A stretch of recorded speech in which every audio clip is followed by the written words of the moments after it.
Jemaat yang dikasihi Tuhan, Shalom.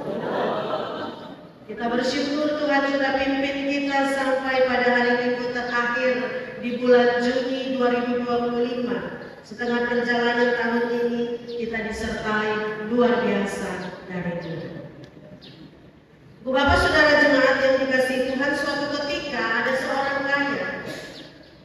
Dia lewat di satu kampung dengan pesawatnya. Di atas kampung itu dia buang uang, dia hambur uang. Pokoknya segala warna uang diambil. Apa respons orang-orang di kampung itu? Semua orang lari keluar dari rumah baku rebut uang itu. Masing-masing mengumpul sebanyak-banyaknya yang dia bisa kumpul. Semua senang sekali. Nah, kali berikut 1 minggu kemudian orang yang sama ini, orang kaya ini lewat lagi dengan pesawat. Tapi kali ini yang dia hambur, yang dia buang ke kampung itu bukan uang lagi, tapi dia buang batu-batu kerikil kecil. Apa yang terjadi di kampung itu, Bapak Ibu Saudara jemaat Tuhan? Semua orang marah. Siapa yang buang batu ini? Orang gila kan?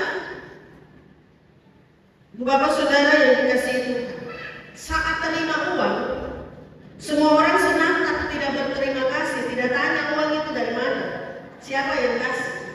Kumpul saja, nikmati saja, apalagi itu uang cuma-cuma.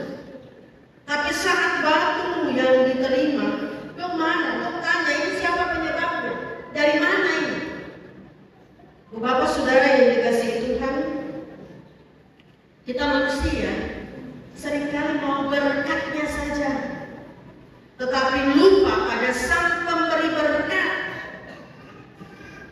Kita seringkali mau yang enak-enak saja dan lupa bahwa ketika kita mengalami yang menyenangkan, kelimpahan, kekurangan, dan tantangan-tantangan yang sulit, itu supaya kita belajar bersyukur.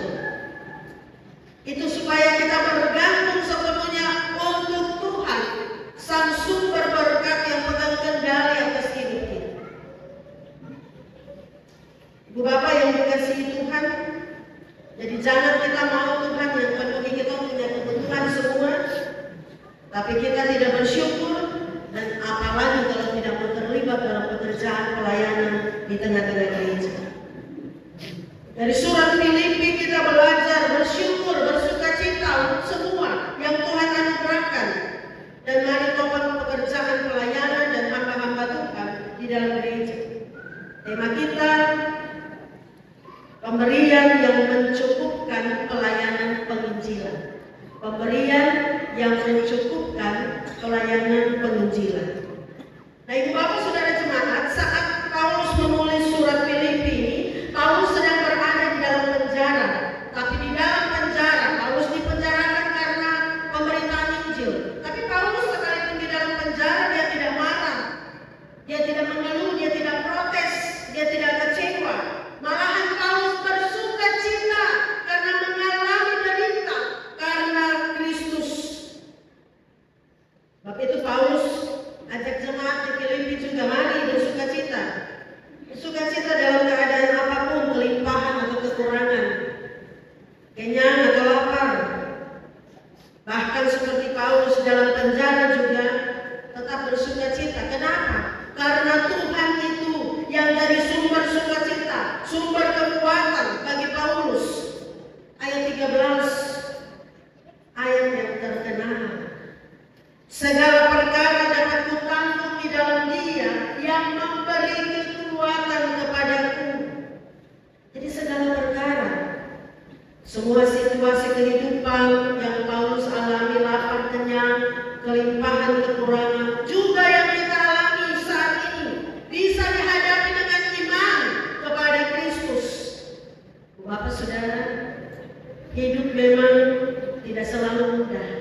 Perjalanan kehidupan tidak selalu mulus. Masing-masing kita, bahkan saat kita datang ke dalam rumah Tuhan ini, kita punya pergumulan, kita punya persoalan. Para pelayan Tuhan juga demikian, melayani Tuhan, salib dan tantangannya berat ya, Bapak Ibu majelis. Tetapi ingat, kita punya Tuhan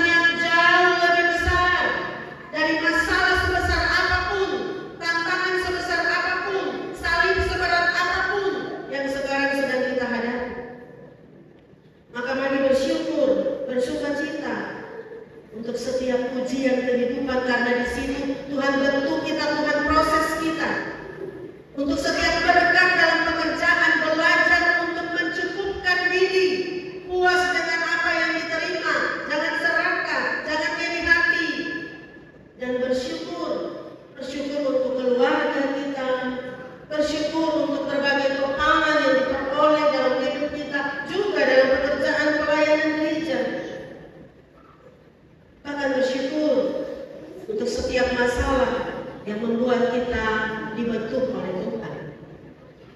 Nah, Ibu Bapak Saudara, jadi Paulus ini bukan saja bersukacita karena Tuhan yang memberikan sukacita untuknya, tapi Paulus juga bersukacita dalam Tuhan karena Tuhan menggerakkan jemaat di Filipi untuk menopang Paulus dalam pekerjaan pemberitaan Injil itu. Dalam perikop pembacaan kita ini, Paulus sampaikan ucapan terima kasih untuk jemaat Filipi, sebab jemaat Filipi ini sudah menopang Paulus saat Paulus pertama berangkat dari Makedonia. Jemaat Filipi ini termasuk dari jemaat-jemaat di wilayah Makedonia. Jadi ada Filipi, ada Tesalonika, ada Berea. Itu jemaat-jemaat dalam wilayah Makedonia. Kita ingat, Paulus pernah mengajak jemaat di Yerusalem supaya belajar dari jemaat Makedonia dalam hal pemberian, menopang pekerjaan pelayanan. Nah, Filipi, jemaat di Filipi ini menopang Paulus. Sementara jemaat lain tidak satu pun yang menopang Paulus. Saat Paulus ada di Tesalonika juga, jemaat mengirimkan bantuan 1-2 kali disebutkan di sini.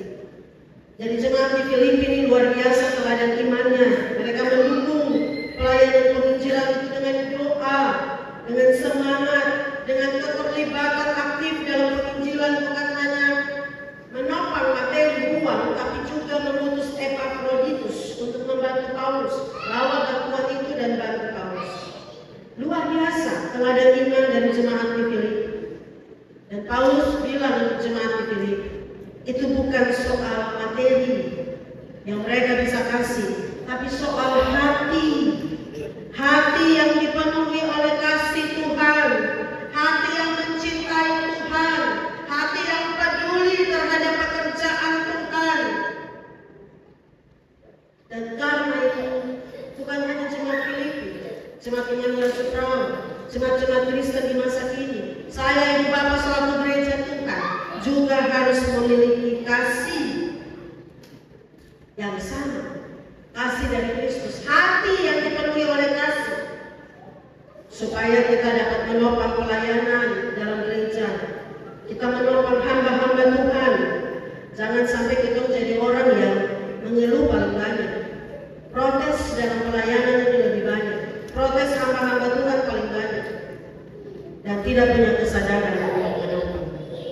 Mari saling menopang Bapak Ibu dengan apapun bentuk pemberian untuk mencukupkan pelayanan penginjilan. Yang kita beri itu bukan hanya uang dan persembahan-persembahan yang dikumpulkan untuk menopang pelayanan dalam gereja Tuhan.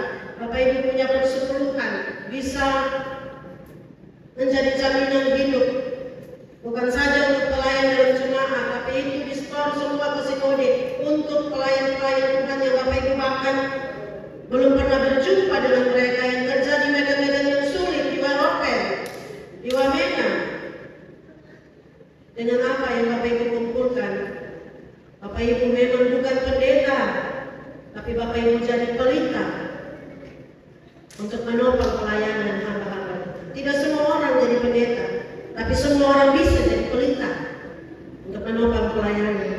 Kita bukan hanya kumpul uang, tapi juga kasih tenaga, skill, keahlian kita. Kalau ada yang rusak di gereja ini, tukang-tukang yang punya skill itu bisa kasih tenaga, kasih keahlian itu untuk topang gereja ini.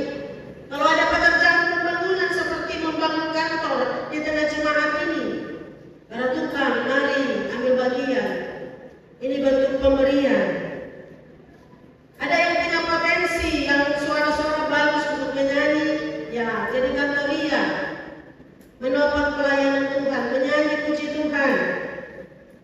Kalau yang saudara bisa jalan ke gereja karena sudah tua, lalu bagaimana pendeta berdoa untuk pekerjaan pelayanan ini?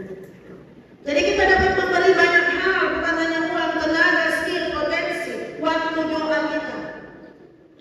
Karena Tuhan sudah kasih yang lebih banyak untuk kita.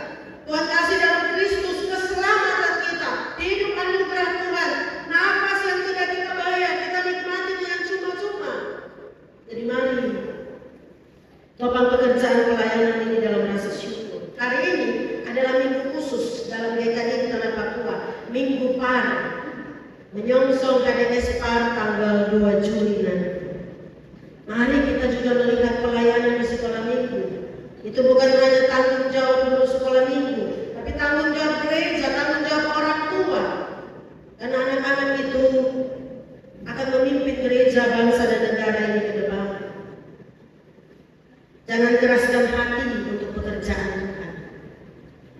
Sebab ketika kita beri topangan seperti Paulus bilang, itu bukan soal pemberianmu, tapi topangan itu akan berbuah dalam pelayanan kepada Tuhan. Itu akan jadi keuntungan untuk diri yang memberi. Jadi berkat untuk setiap orang yang terpanggil dalam dorongan kasih untuk memberi. Dan Allah yang maha kaya, yang maha murah akan memenuhi segala keperluan. Luar biasa janji Tuhan. Allah akan penuhi segala keperluan. Seperti Amsal 3 ayat 9 sampai 10, kalau engkau memuliakan Tuhan dengan hartamu, maka lumbung-lumbungmu akan diisi penuh. Jangan-jangan selama ini berkat ini tak tahan karena Tuhan tidak memuliakan Tuhan dengan berkat yang Tuhan dapat dari Tuhan. Jemaat yang dikasihi Tuhan, saat kita menopang pelayanan dengan segala bentuk topangan itu, maka sesungguhnya kita sedang terlibat di dalam misi Allah di tengah dunia. Mari pakai waktu yang ada, kesempatan yang ada untuk terus menopang pekerjaan pelayanan Tuhan dan para hamba. Paulus bilang, semua ini bukan untuk memuji diri, tapi untuk kemuliaan bagi Allah Bapa di dalam Kristus Tuhan. Tuhan berkati kita dengan firman. Amin.